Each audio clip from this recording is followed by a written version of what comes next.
um velho doente, onde é que eu vou?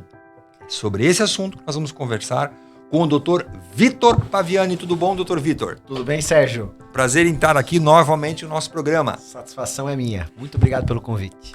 Vitor, você é um jovem médico, mas tem aí todo um trabalho de estudo na tua caminhada, certo? Acadêmica. Me fala um pouquinho sobre isso. Então, Sérgio, eu sou médico, sou formado aqui, na verdade, em Florianópolis, pela Universidade Federal, já há 20 anos. Minha formação, sou médico há 20 anos. Fiz 2 residências aqui no Brasil, clínica médica e hematologia. Então, trabalhei bastante tempo. O que é tempo. hematologia, para quem não sabe? Hematologia, clínica médica, todo mundo sabe. Clínica médica, todo mundo sabe, né? Clínica médica é o clínico, né? A essência da consulta clínica. Hematologia é a especialidade onde você estuda as doenças relacionadas ao sangue. Então, tudo relacionado ao sangue, desde uma simples anemia...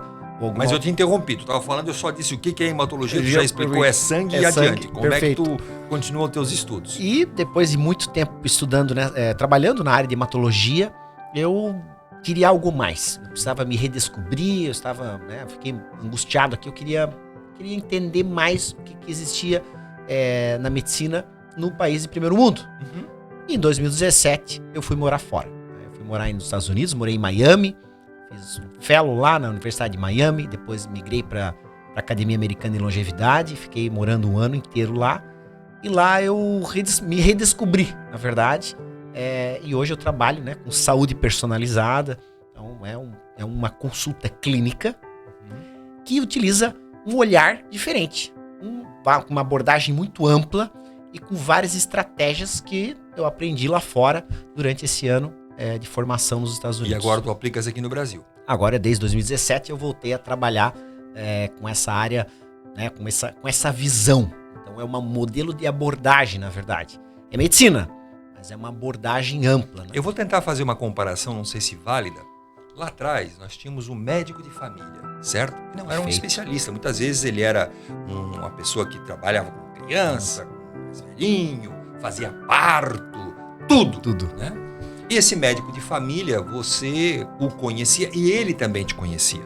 A família chegava lá, a mãe, o pai, o filho, etc. Ah, fulano, como é que tu estás? E aí, semana passada tu estivestes aqui, ou 2 meses atrás, ele pegava uma fichinha, né, que ele anotava tudo. E ele sabia exatamente a evolução de cada paciente. Isso era uma medicina, portanto, em que o médico conhecia o paciente, o seu quadro clínico e tinha esse registro todo. Isso desapareceu ou tem um pouco do que tu fazes? Sem dúvida, isso é um conceito que acabou com o advento das especialidades médicas, que apareceram nas últimas décadas. Uhum. Cada vez mais os pacientes começaram a procurar médicos para determinado, para o dedo, para o olho, para o nariz, para a boca. Então, para cada órgão, para cada tecido, surgiu uma especialidade e se perdeu um pouco essa visão, essa avaliação, que é uma avaliação ampla, porque, veja, não é só a família que é importante, que você vê uma árvore genética, Quem são os pais, quem são os avós que moravam naquela região, é a comunidade, é o ambiente, é o social, o que está acontecendo ali com aquela família, o que aconteceu, quais foram as brigas, quais foram os desafios, os históricos. Então não é só o histórico, veja, não é só o histórico genético, Sim. É o histórico ambiental, é o histórico social, é como eles estão inseridos, quais são os anseios, quais são os desafios, como aquela comunidade vive. Então tem muita informação que, sem dúvida, retrata um pouco esse médico de família no passado. Só que hoje nós temos muita tecnologia a nosso favor, diferente do médico de família, Não tinha aquele cartãozinho mais anotado. Exatamente. Então, nós associamos essa tecnologia. E hoje, com a globalização, nós utilizamos estratégias da medicina oriental, por exemplo. Eu utilizo ativos da medicina tradicional chinesa, da Ayurveda na Índia. Então, existem em outros locais, por exemplo, na Ásia, atividades médicas que são utilizadas de uma forma diferente. Sim. E hoje nós temos esse conhecimento, esse conhecimento está aqui, ele está disponível na internet, por exemplo. E nós agregamos, então, fazemos um pouco dessa medicina que já existe há centenas de anos, e agregamos outras culturas, outras formas, outros conhecimentos. Eu não falei logo na abertura do programa em longevidade, certo? Que é o que você se apresenta dentro da tua área, né? o que afinal de contas eu, como médico, vou tratar? Muitas vezes não se trata, se previne. Perfeito. O geriatra, portanto, é aquele médico do velhinho que está doente, né? Perfeito. O seu Silva vai no médico que está doente, porque já é velhinho. Então não vai num oftalmologista, né? Ele vai aonde? Ele vai no geriatra. No geriatra. Né? Mas, no teu caso, a pessoa ainda jovem pode buscar, né, uma medicina personalizada para chegar lá na terceira idade com saúde. É isso? Perfeito, Sérgio. Então, essa abordagem médica que nós fazemos, né? Nós fazemos uma prática médica, uma medicina. Medicina é medicina. O que nós fazemos é uma abordagem personalizada, onde nós, com um tempo de consulta, e essa é uma das características da nossa prática, uma consulta muito bem elaborada, uma anamnese que nós chamamos, é o tempo que você conversa com o paciente para entender toda essa esfera onde ele está inserido, o seu histórico, junto com eventuais exames complementares que trazem informações, as queixas do paciente, tudo isso. Demora, é a história da sua vida. Se eu fosse perguntar, Sérgio, me conta um pouco a história da sua vida. Quanto tempo você ia ficar conversando comigo aqui? Pouco. A tua vida é curta? Não, aqui não tem nada interessante. Mas vamos imaginar que seja outra pessoa. Normalmente as pessoas, quando a gente pergunta como é que é a sua história de vida, as pessoas com certeza têm muita informação para trazer. Sem dúvida. Relacionada até às frustrações passadas delas, filhos, desafios das esferas profissionais, emocionais, familiares, etc. E tudo isso é importante. Sim. Tudo isso faz parte do histórico daquela pessoa. Sim. E que muitas vezes não é questionado ativamente. Então, as pessoas às vezes mais empolgadas chegam e já falam isso, aconteceu isso há tanto tempo e tal. Mas muitas vezes muitas pessoas chegam e não falam. Sim, se você são retraídas, né? São retraídas, com certeza. E se você pergunta ativamente, você realmente quer saber o que aconteceu com ela nesse histórico, você tem um outro olhar daquela pessoa que está sentada na sua frente. Conjunto da obra. Você não está fazendo uma avaliação de determinado ponto. Não, exatamente. Porque as coisas funcionam de uma forma integrada. Integrada, né? Conectada. Exatamente. Nossa prática também tem um olhar integrativo, que nós chamamos, né? Você integra aquela pessoa com o seu meio ambiente, com a sua família, com a sua casa, onde ele está inserido. Então esse olhar integrado também faz parte dessa abordagem personalizada. Eu vou fazer o que a gente já conversou no particular, né? Uma relação com um automóvel, certo? Perfeito. Se eu tenho lá um carro que eu faço todas as minhas revisões, né? Troco no momento certo que é a pastilha de freio, o óleo, o filtro, enfim, o que é uma revisão. Eu tenho um automóvel que vai durar muito mais tempo, independente de estar ou não na minha mão. Vai depender de quem usa aquele carro e na manutenção. O corpo humano tem um pouco disso também, de eu fazer uma manutenção para evitar que ele quebre? Perfeito, Sérgio. Essa analogia, eu adoro essa analogia. O que acontece muito frequente hoje. As pessoas acabam procurando. Nosso corpo é maravilhoso. O corpo humano é sensacional. É difícil quebrar. O carro quebra muito mais fácil do que o nosso corpo. Então, mesmo com disfunções, imagine o carro com vazamento de óleo, com pneu murcho, com a pastilha de freio gasta, aquele carro começa a dar sinais. Sim. Ou muitas vezes para de funcionar. O nosso corpo, às vezes, precisa de tudo isso disfuncionante, muito mais que isso para parar de funcionar. Às vezes ele dá manifestação, então as pessoas às vezes têm sintomas relacionados a isso, a essas disfunções que o corpo está falando. Só que ou elas às vezes não se atentam, não dão bola para isso, e muitas pessoas às vezes nem percebem isso acontecendo ao longo da vida. E esse desgaste, essas disfunções precoces que acontecem, aumentam o risco de doenças, principalmente doenças crônicas relacionadas ao envelhecimento. Por exemplo,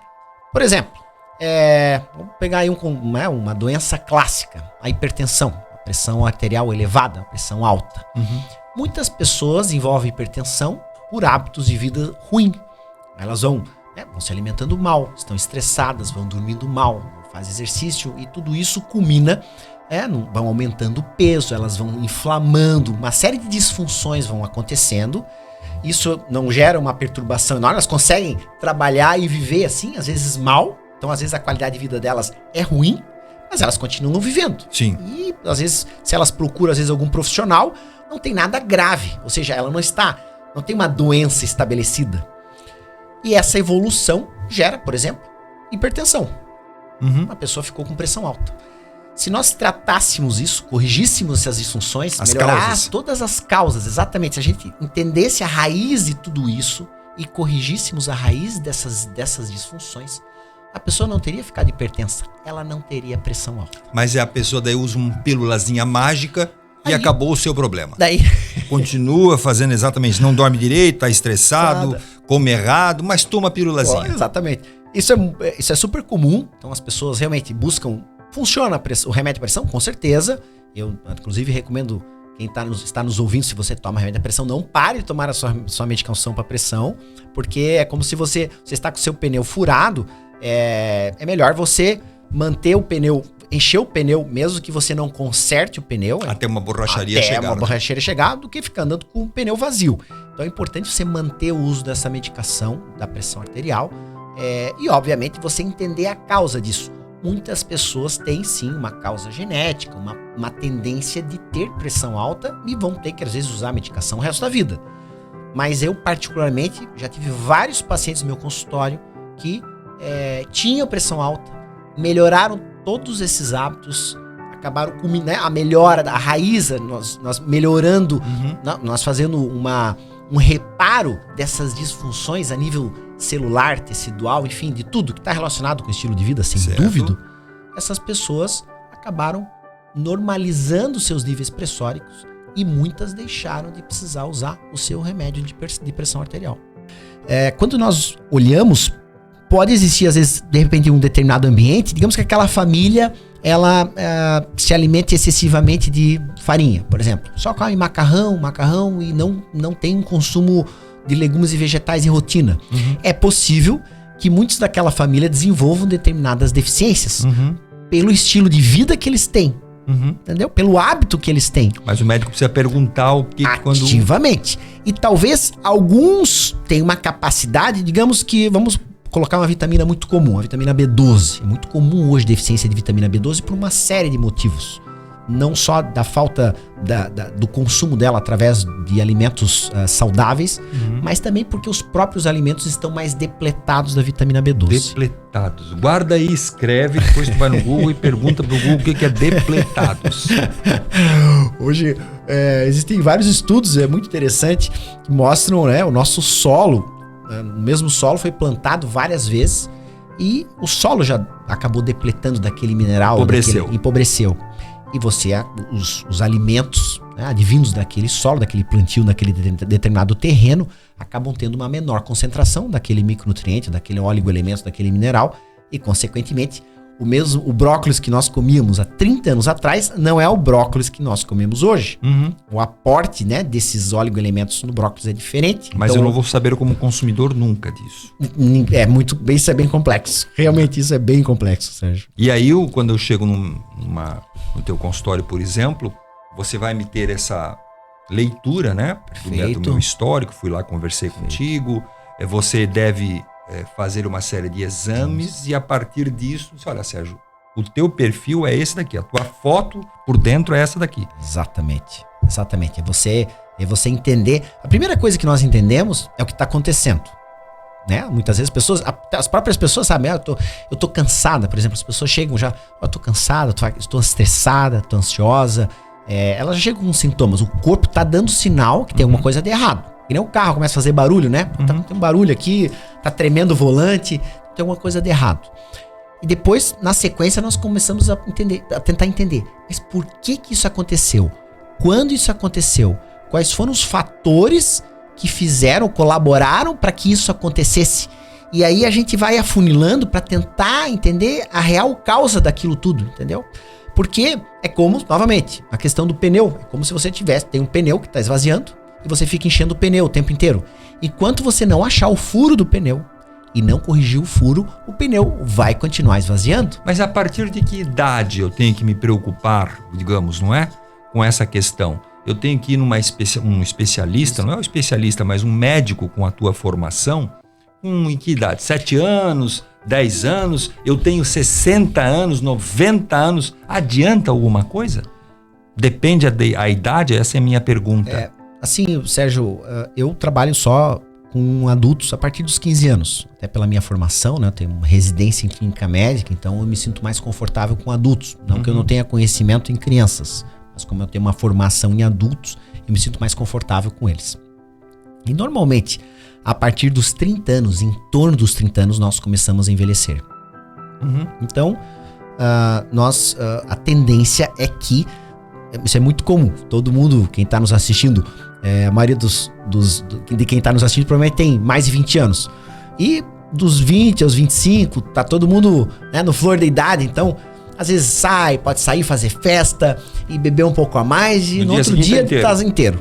É interessante que a partir dos 30 as pessoas começam a ter essa percepção que elas não têm mais a resistência ou a resiliência que elas tinham quando eram mais novas. Nem poder sair porque tem casada, aí tem que pagar as contas todo mês, né? Quando tu é solteiro tu faz e pinta e borda até os 25, depois disso tu casa, aí a tua conta não é só tua, né? Tu tem... Já fica um pouco mais complicado, né? Então além do corpo não ajudar, o orçamento também não vai. O orçamento não vai, né? Isso é muito interessante. Então, realmente, a partir de uma determinada idade, você começa a ter essa percepção que você não tem mais a mesma energia, né? Que você não tem mais o mesmo conforto que você tinha em ter uma vida um pouco mais desregrada. É porque nós estamos realmente envelhecendo. E a partir daí as coisas normalmente começam a aparecer. Pode ser que aconteçam antes. Por exemplo, hoje é muito comum, está aumentando de maneira significativa a obesidade infantil, adolescentes. Então, isso é uma coisa super grave, isso é um problema de saúde pública no mundo. 40% da população jovem tem essa dificuldade. Nos Estados Unidos, eu acho que é 60%. Sem dúvida. É gritante, é alarmante o que nós temos hoje, esses índices em relação a isso. E isso está completamente relacionado ao estilo de vida, que não está sendo acessado. Então, nós estamos falhando, nós médicos estamos falhando nessa guerra. Nós estamos falhando nessa pandemia. A obesidade é uma pandemia bem mais antiga que o Covid. Nós falhamos, porque nós não estamos conseguindo resolver isso. Com toda a tecnologia... Olha só que interessante, Sérgio. Com toda a tecnologia da indústria farmacêutica, remédios e drogas, o percentual de obesidade e sobrepeso da população adulta, jovem, infantil, está aumentando progressivamente e nós não estamos conseguindo resolver. Mas tem uma questão aí do comportamento, certo? Isso daqui, o celular, enfim, não está aqui o meu. Mas o celular é um artigo que 3, 4, 5 anos a criança já tem acesso. E com isso ela não vai brincar, não vai jogar bola, né? Não interage, mas fica paradinha. E a segunda questão é a comodidade da comida. Entre uma mãe fazer um mingau, esquentar lá fazer um produto para criança ou para o jovem, é mais fácil abrir o freezer, põe no micro-ondas e serve, né? E aí a medicina vai fazer o quê, seu Vitor?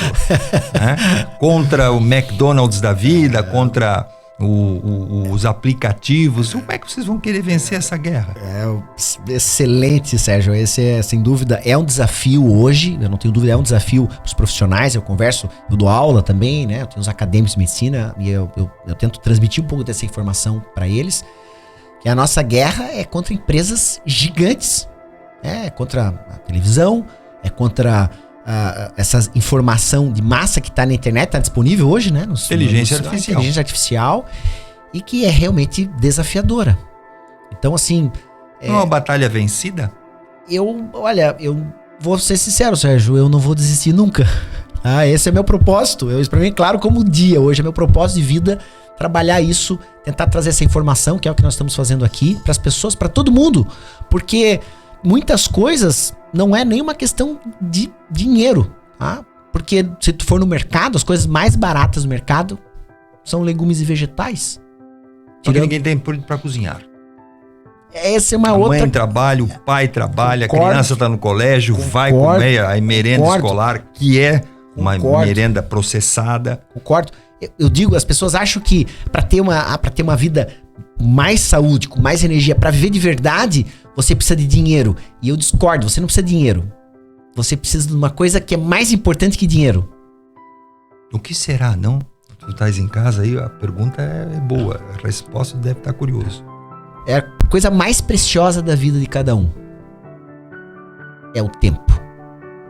Você precisa de tempo para você fazer isso, para você gerenciar isso, né? Para a mãe, para o pai, realmente ir no mercado, ir na quitanda, comprar esses ingredientes saudáveis, elaborar eventualmente alimentos ou buscar isso. Lógico, quando você vai buscar isso pronto é mais caro. Sim. Mas você pode comprar isso no mercado, é barato. Estamos falando de, né, muitos legumes vegetais custam 2, 3, 4 reais o quilo. Minha mulher me manda pra verdureira. Faltou isso daqui. Eu vou lá, volto com 2, 3 sacolas, é 30 reais. Eu vou no supermercado, porque daí faltaram outras coisas, não é? E aí eu disse, eu vou lá para comprar. É 200 reais as mesmas 2 ou 3 sacolas. Então o que tu estás falando, quem está em casa imagina, né, que a conta não bate, não fecha. Sim. Eu entendo, tudo está mais caro. Tudo aumentou, né? A inflação, mas o que a é gente importante? tem que então tentar fazer com que o tempo nos leve a produzir uma comida melhor. Com certeza. Você precisa de tempo para ir no mercado, para comprar essa matéria-prima, porque a matéria-prima é barato aqui no Brasil. Sim. E você precisa de tempo para você elaborar isso na sua casa. Então, assim, receitas saudáveis existem várias. O que você precisa é de tempo para você elaborar isso e você incorporar isso no seu dia a dia. Não é uma coisa tão simples, né? Ninguém aprende a fazer isso e começa a fazer isso de repente. Esse não é um problema de gastronomia, mas eu vou te fazer uma pergunta simples. Vamos lá. A mulher vai lá, o homem vai lá e compra uma série de ingredientes, como tu falou, para fazer uma sopa. Vou pegar o teu exemplo do brócolis, né? Faz uma sopa de um creme de brócolis. Mas ela faz uma panela, uma quantidade maior, 2 litros, 3 litros, fraciona e congela, certo? Ou vai no supermercado e compra a mesma sopa congelada, fracionada, pronta. Quando você congela em casa, feito em casa, tem o mesmo valor que se eu for comer fresquinho no dia que foi feito? O gelo muda alguma coisa? Sérgio, a alteração de temperatura muda sim, mas normalmente eu não vejo que isso é relevante, a pessoa não vai ter prejuízo. É muito mais saudável a pessoa, essa gestão do tempo, todo mundo trabalha, né? Pai, a mãe, todo mundo trabalha hoje. Então eu sei que agora eu vou parar para fazer comida. Faz bastante comida e congela, armazena, não vejo problema absolutamente nenhum nisso. Melhor do que comprar em fracionado. Muito melhor do que você comprar fracionado, assim, indiscutivelmente. Então, assim, quando você fala em saúde, existem estágios de saúde. Por exemplo, eu vou dar um exemplo pra ti. Todo mundo fala porque água com gás, porque o gás carbônico a água com gás é o último refinamento que você vai ter, né, num estilo de vida. É o que nós estamos tomando, né? Lucas, muito obrigado, Lucas. Podcast, onde a gente tá usando o teu estúdio, né? Me emprestou uma canequinha azul, gostei dela. E aqui dentro tem... Vou até pedir para não mostrar a marca.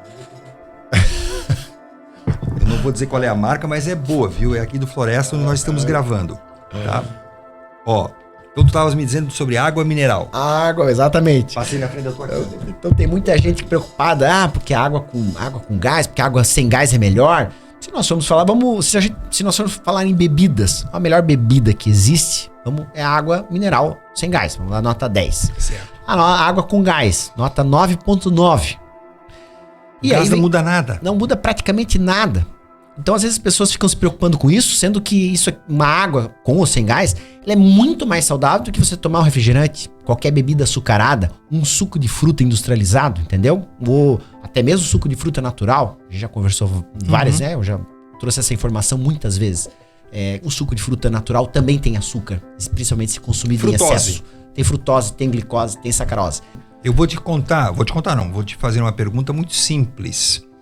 O câncer, todo mundo diz que a cura não existe porque a indústria farmacêutica não quer encontrar a cura, porque senão deixa de vender os remédios, que são caríssimos, certo? São caríssimos, não é? Afinal, câncer é uma doença que foi criada pelo homem no decorrer do tempo, porque há 90 anos atrás ninguém falava em câncer. As pessoas até poderiam morrer, não havia o diagnóstico, mas ninguém falava.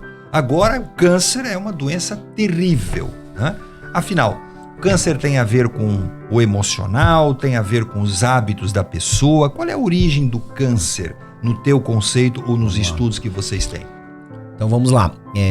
Eu sou muito ponderado, né, Sérgio? Tu me conhece bem, eu sou muito ponderado, então eu vejo, tem os dois lados da moeda. Primeiro, a indústria, isso é um pouco especulativo, dizer que a indústria não quer ver a cura do câncer. O câncer é uma doença, a câncer é uma doença extremamente heterogênea, existem diversos tipos de tumor e existe uma complexidade enorme no surgimento dos tumores, que envolve eventualmente também alterações genéticas, mutações diversas que acontecem em várias regiões do nosso gene. Certo. Então é uma doença complexa e, como eu falei já hoje, não existe uma panaceia. Então nunca vai ser, esse remedinho aqui vai curar todos os tipos de câncer. Não, isso não tem como existir, porque o nosso corpo é muito complexo.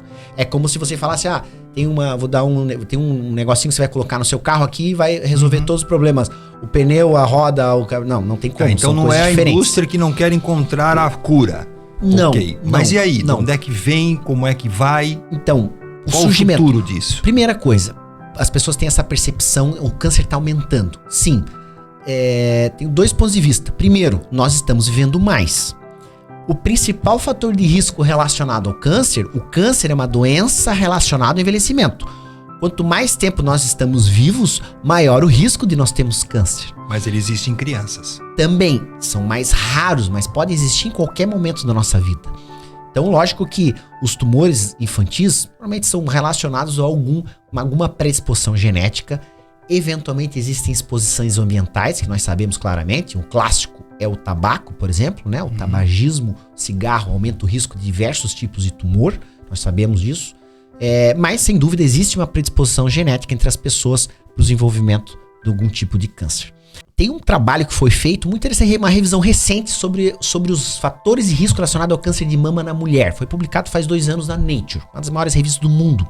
Um trabalho belíssimo. E olha só que interessante, esse trabalho traz vários fatores de risco relacionados ao aumento de risco do câncer de mama nas mulheres. E ele trouxe também que alguns fatores protetores, como hábitos saudáveis, não fumar, fazer exercício físico, protegem as mulheres e protegem ainda mais as mulheres que têm risco aumentado de câncer de mama por ter alguma mutação genética. Olha que interessante. As pessoas às vezes têm a sensação, existe um câncer de mama, um gene lá, o BRCA1 e 2, que é uma mutação clássica que aumenta muito o risco de câncer de mama nas mulheres. Essas pessoas que têm uma mutação, essa ou qualquer outra, que tem esse risco aumentado, então você que tem um histórico de câncer na família da mãe, da irmã, da avó, você ter um estilo de vida mais saudável se beneficia mais do que as pessoas que não têm um histórico de câncer. Certo. Porque esse é uma informação às vezes confusa. As pessoas acham que eu tenho um histórico de câncer, então eu vou ter câncer mesmo e dane-se, vou comer o que eu vou comer, fumar, etc e tal. Mas eu posso evitar esse risco. Esse é um pensamento errado, porque essas pessoas se beneficiam ainda mais do estilo de vida saudável para reduzir esse risco de ter câncer do que as pessoas que não têm um histórico familiar positivo.